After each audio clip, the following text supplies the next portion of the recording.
Women's Suffrage by Emily and Caitlin. Because I am woman, I must make unusual efforts to succeed. If I fail, no one will say, she doesn't have what it takes. They will say, women don't have what it takes. These words were spoken by Claire Booth Luce, a powerful woman who used her words to fight in the long battle of women's suffrage. Though they were not the first to achieve it, women in the United States were the first to fight for women's suffrage, officially starting in 1850.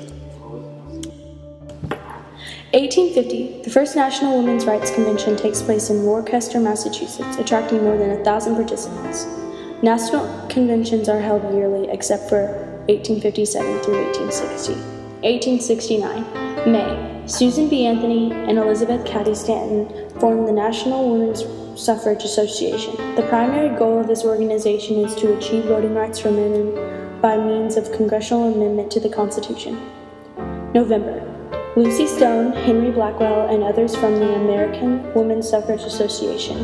This group focuses exclusively on gaining voting rights for women through amendments to individual state constitutions. December 10th, the Territory of Wyoming passes the first women's suffrage law. The following year, women began serving on juries in the territory. 1893, Colorado is the first state to adopt an amendment granting women the right to vote. Utah and Idaho follow in suit in 1896, Washington State in 1910, California in 1911, Oregon, Kansas, Arizona in 1912, Alaska and Illinois in 1913, Montana and Nevada in 1914, New York in 1917, Michigan, South Dakota, and Oklahoma in 1918. In 1913, Alice Paul and Lucy Burns formed the Congressional Union to work towards the passage of a federal amendment to give women the right to vote. The group is later renamed the National Women's Party. Members picket the White House and practice other forms of civil disobedience. In 1919, the Federal Women's Suffrage Amendment, originally written by Susan B. Anthony and introduced in Congress in 1878, is passed by the House of Representatives and Senate. It is then sent to the states for ratification. 1920.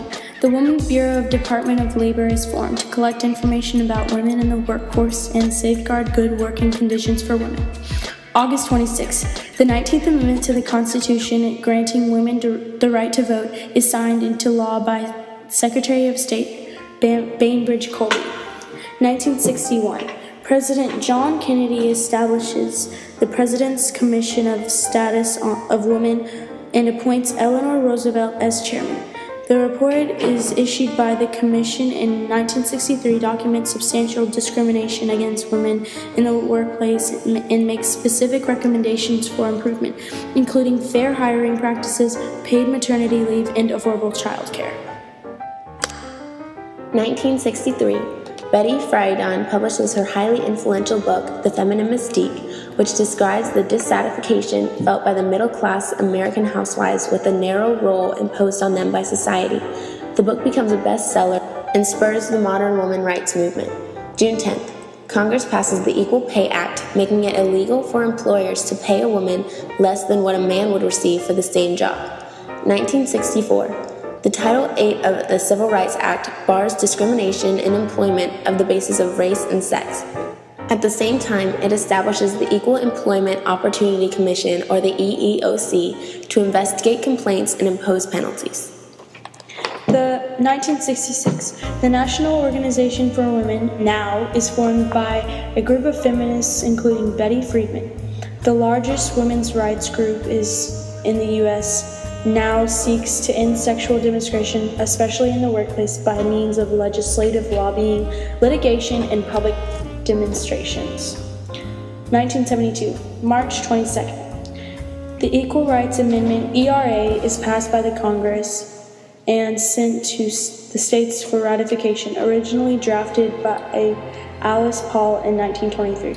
The amendment reads, "Equality of rights under the law shall not be denied or abridged by the United States or by any state on account of sex." The amendment died in 1982 when it failed to achieve ratification by a minimum of 38 states.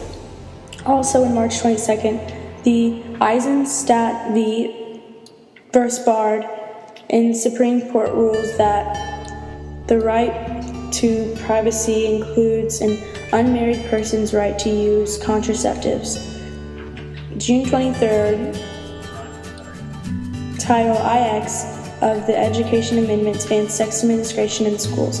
It states, "No person in the United States shall, on the basis of sex, be excluded from participation in, be denied the benefits of, or be subjected to discrimination under any educational program or activity receiving federal finance assistance." As a result of this Title IX, the enrollment of women in athletics programs in professional schools decreased dramatically. In 1984, Emily's List, or Early Money is Like Yeast, is established as a financial network for pro-choice Democratic women running for national political office. The organization makes a significant impact on the increasing number of women elect to Congress. 1996, in United States v. Virginia, the Supreme Court rules that the all-male Virginia Military School has to admit women in order to continue receiving public funding. It holds that creating a separate all-female school will not suffice. 2005, in Jackson v. Birmingham Board of Education, the Supreme Court rules that Title IX, which prohibits discrimination based on sex, also inherently prohibits disciplining someone for complaining about sex-based discrimination. It further holds that this is the case even when the person complaining is not among those being discriminated against. 2009, President Obama signed the Lilly Ledbetter Fair Play Restoration Act, which allows victims of pay discrimination to file a complaint with the government against their employer within 180 days of their last paycheck. Previously, victims, most often women, are only allowed 180 days from the date of the first unfair paycheck. This act is named after the former employee of Goodyear who alleged that she was paid 15 to 40% less than her male counterparts, which was later found to be accurate. After this long fight, women finally gained equal rights as men, and in the U.S. today, they are viewed the same. Still, around the world, women are not given the same rights. Women are held back by gender discrimination, lack of education, less payment of men, and so many other ways. Hopefully, women around the world will grow to realize their worth and know that all people, men and women, are equal. Look back to slavery, to suffrage, to integration, and one thing is clear: fashions and bigotry come and go. The right thing lasts.